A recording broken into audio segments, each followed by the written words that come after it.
Welcome to the Daily Blade.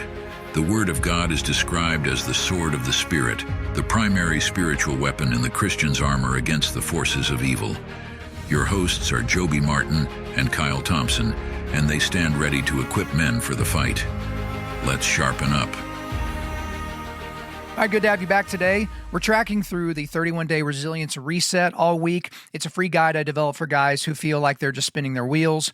You know, growth isn't a fluke, it's a discipline, and you don't drift into a life purpose, you build it. So if you're done making excuses, you can get the blueprint at undaunted.life/31 days. So let's go ahead and get into the reading for day 8 of the 31-day resilience reset, which is Psalm 27 and Proverbs 8. And let's actually start out by reading the first part of Psalm 27, and I'll be reading from the NASB. The Lord is my light and my salvation. Whom shall I fear? The Lord is the defense of my life. Whom should I dread? When evildoers came upon me to devour my flesh, my adversaries and my enemies, they stumbled and fell. If an army encamps against me, my heart will not fear. If war arises against me, in spite of this I am confident. One thing I have asked from the Lord that I shall seek, that I may dwell in the house of the Lord for all of my days, to behold the beauty of the Lord and to meditate in his temple. For on the day of trouble he will conceal me in his tabernacle. He will hide me in a secret place of his tent, and he will lift me up on a rock.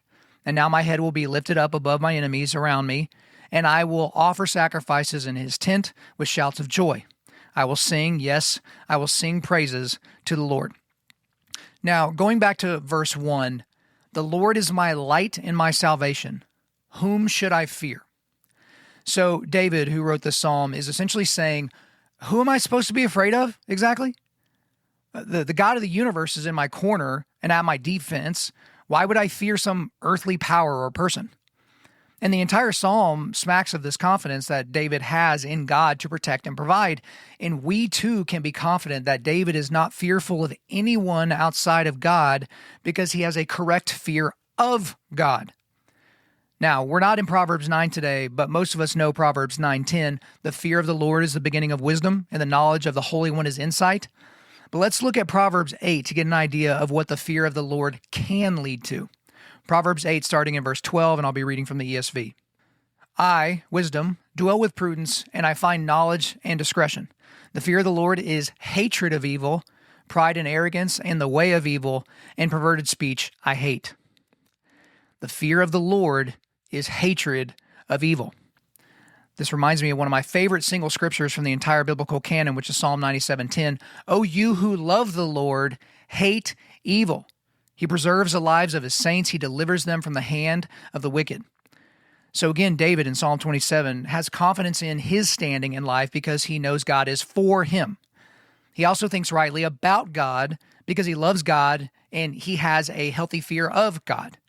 And if you love and fear God, there are other things that will be true about you as well, namely that you will hate evil. Now, every time I've talked about this or taught about this, about the hatred of evil, people seemingly purposefully misunderstand what I'm saying. And it, kind of gives them a little tummy ache that I'm talking about this. But most people, especially if you don't spend any time in the Bible for yourself, just can't wrap their minds around the fact that, yes, Christians are called to hate things, for sure. We are called to hate the things that God hates.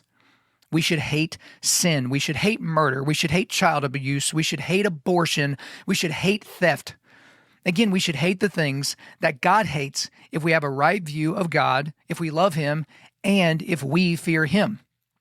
So if you find yourself looking around at the world with all the sin and darkness, and you don't hate when image bearers of God are harmed, then you really need to do a heart check.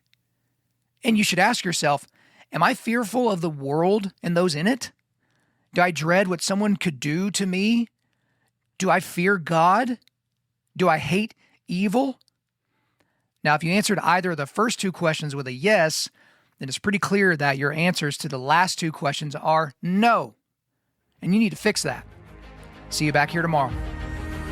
Thank you for listening to today's episode. Before you go, if you want to help equip other men for the fight, share this podcast around and leave us a 5-star rating and review. Stay sharp.